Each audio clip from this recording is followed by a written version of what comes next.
Pada saat ini, Bai Mai di samping dengan tegas memarahi, "Carrie, apa yang ingin kamu lakukan?" Carrie memandang Bai Mai dan berkata dengan dingin, "Tentu saja aku akan membunuhmu hari ini, tapi selama kamu jujur memberitahuku petunjuk yang kamu temukan, aku akan memberimu waktu yang menyenangkan nanti. Tetapi jika kamu tidak menjelaskannya dengan jujur, maka aku akan membiarkannya membersihkan tengkorakmu sedikit demi sedikit. Percayalah, itu akan membuatmu lebih buruk dari kematian.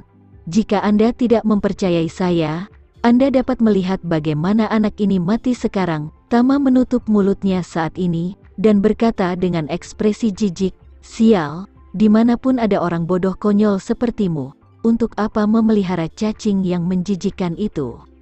Mau makan otakku? Di mana kamu minum tadi malam? Berapa botol yang kamu minum? Sangat banyak ya." Carrie tertawa dan berkata dengan jijik, "Haha, orang bodoh tidak takut, cacing guonku yang cantik sudah banyak membunuh orang. Dan ada banyak yang disebut jago bela diri, tapi semua jagoan itu adalah domba yang harus disembelih di depannya. Tidak ada kekuatan untuk melawan, apalagi orang biasa sepertimu. Anda akan segera membayar harga yang paling menyakitkan untuk ketidaktahuan Anda." Tama mendengus, "Dasar orang tua brengsek di depanku. Saya tidak membesarkan bayi ulat sutra ketika saya masih kecil. Bukankah cacingmu sedikit lebih besar dari bayi ulat sutra? Apa yang bagus?" Carrie memarahi dan berkata, "Dasar bocah bodoh, berani membandingkan ulat kelahiran lelaki tua itu dengan bayi ulat sutra? Aku akan membunuhmu dengan menyedihkan." Setelah itu, dia menjabat tangannya dengan tangan yang lain, dan berteriak pada cacing guom yang sudah lahir, "Pergi!" Setelah itu, cacing guom yang baru lahir meringkuk menjadi bentuk busur, dan kemudian tiba-tiba menjentikkan di telapak tangannya, dan seluruh tubuhnya melompat ke udara dan langsung menuju ke kepala Tama. Tama hanya bisa melihat dengan jelas bahwa cacing guom yang datang dengan cepat memiliki bagian mulut yang penuh dengan gigi hitam. Bagian mulutnya sepertinya jauh lebih tajam daripada bilah yang terbuat dari baja tahan karat. Dia sama sekali tidak meragukannya. Ia dapat dengan mudah menggigit lubang besar di kepala pria itu. Carrie mencibir kali ini. Dia tahu bahwa pemuda bodoh di depannya akan membayar harga dengan nyawanya, karena tidak ada yang bisa menghentikan cacing guom kelahirannya.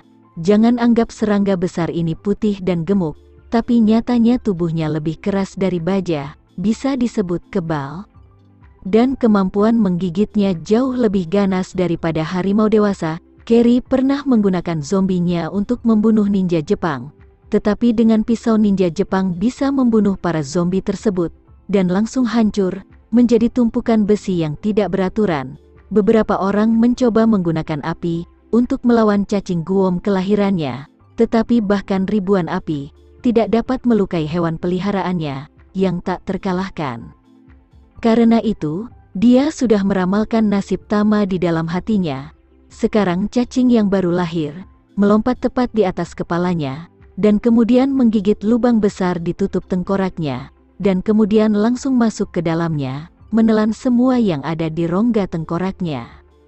Dalam proses melahap, pemuda yang sombong dan cuek juga akan mengalami rasa sakit yang paling ekstrim, karena cacing guom kelahirannya memiliki keahlian unik, yaitu ketika memakan otak orang, ia melepaskan racun yang mencegah pembekuan darah ke otak korban pada saat yang bersamaan.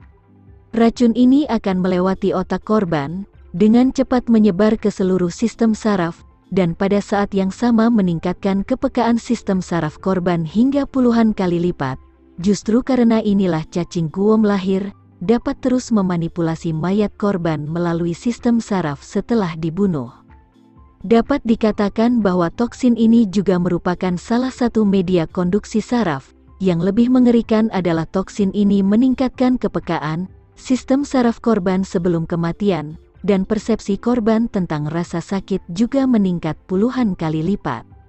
Dalam hal ini, meskipun hanya tamparan di wajah, akan menyakitkan sampai ke titik di mana Anda hampir ingin mati, belum lagi rasa sakit otak Anda ditelan sedikit demi sedikit. Ini lebih kejam dari penyiksaan yang dikenal di dunia. Carrie juga ingin memanfaatkan pemuda sombong di depannya ini untuk melawan Bai Mai. Jadi, dia melihat ke arah Bai Mai dan mencibir, "Pak Tua, kamu harus memperhatikan baik-baik nasib anak ini. Jika kamu masih bertarung melawanku, nasibmu akan lebih buruk darinya." Bai Mai juga sangat gugup, dan dia berpikir, yang paling saya khawatirkan saat ini adalah bahwa Tama dibunuh secara langsung oleh cacing kelahiran Carrie. Jika itu masalahnya, aku akan mati. Jika saya memberitahu Carrie bahwa sopir taksi yang mati itu adalah orang misterius yang dia cari, maka dia tidak akan mempercayai saya. Bahkan jika dia meninggal, dia pasti akan mengira saya menganggapnya sebagai orang yang terbelakang mental.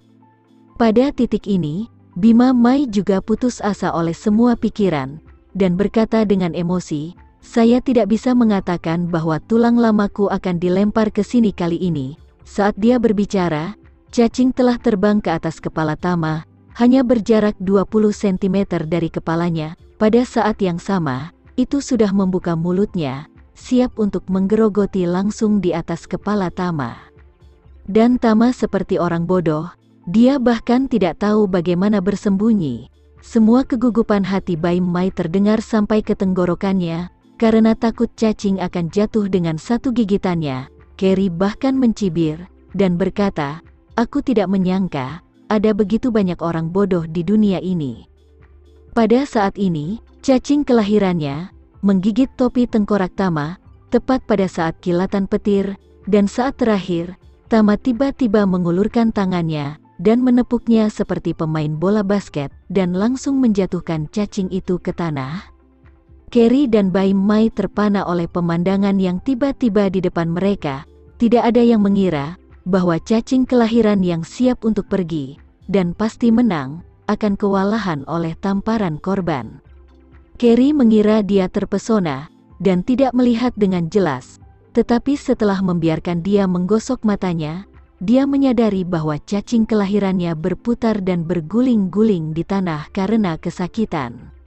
Dia berkata tanpa sadar, "Bagaimana ini mungkin? Cacing kelahiran saya selalu tak tertandingi. Bagaimana Anda melakukannya?" Tama mencibir dengan jijik, "Sama seperti kamu adalah kucing berkaki 3. Aku malu untuk mengatakan bahwa kamu tidak tertandingi. Tidak heran kau dan Jonathan bersaudara. Kalian berdua hanya sampah." Carrie mengerutkan kening dan bertanya, "Apakah kamu tahu adik laki-lakiku Jonathan?" Tama mengangguk, dan berkata dengan santai, "Ya, Master Metafisika Hong Kong, Jonathan. Konon katanya, dengan membuat amulet bisa dijual dengan harga ratusan juta. Dia datang ke Jakarta tahun lalu, untuk menaklukkan orang dengan kekuatannya, mengira bahwa dia adalah hewan liar. Saya membunuh, tanpa gerakan di tangan, dan dia menderita ketika dia sudah meninggal." Setelah berbicara, Tama berkata sambil tersenyum, "Oh, bagaimanapun, kakak laki-laki Anda benar-benar memiliki kesempatan untuk bertemu ribuan mil. Dia meninggal di Jakarta, dan kamu juga, untuk mati di sini bersamanya." Carrie sangat ngeri, matanya beralih ke cacing kelahiran, yang terus-menerus berguling-guling di tanah, dan masih berpikir ada kesempatan untuk melawan. Jadi, dia diam-diam menamparkan dan mengaitkan jarinya ke cacing yang baru lahir, dan langsung berjuang untuk naik ke udara. Dia ingin mengejutkan Tama, tetapi yang tidak dia duga adalah cacing yang baru lahir itu baru saja terbang dan ditampar ke tanah oleh Tama. Kali ini, cacing terluka parah, dan Carrie memiliki hubungan darah dengan cacing tersebut. Ia frustasi, dan dia segera dipukul mundur. Seluruh orang itu sepertinya mengalami pukulan berat, dan seluruh tubuhnya kesakitan. Pada saat ini, Tama menginjak tubuh cacing kelahiran, dan segera membuatnya tidak bisa bergerak. Rasa sakit dan panik menyebabkan cacing menciut. Tama berkata, "Sial, bayi ulat sutramu yang besar sangat jelek. Mari kita lihat apakah aku menginjaknya." Setelah selesai berbicara, dengan sedikit tenaga di bawah kakinya, cacing, yang mengklaim memiliki tubuh baja dan kebal, segera diinjak dan menyemburkan lendir hijau dari depan dan belakang, dan itu kehilangan setengah dari hidupnya.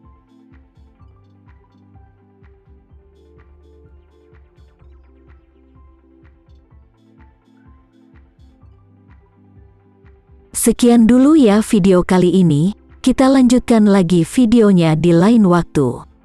Oh iya, bagaimana menurut kalian? Semoga bisa sedikit menghibur kalian semua. Untuk teman-teman yang baru nonton, jangan lupa subscribe ya, hehehe. Dan kalau teman-teman ada yang ingin gabung langganan, bisa langsung gabung saja untuk dapat fitur yang menarik dan sedikit membantu Mimin. Terima kasih banyak sudah menonton, sampai jumpa lagi, bye.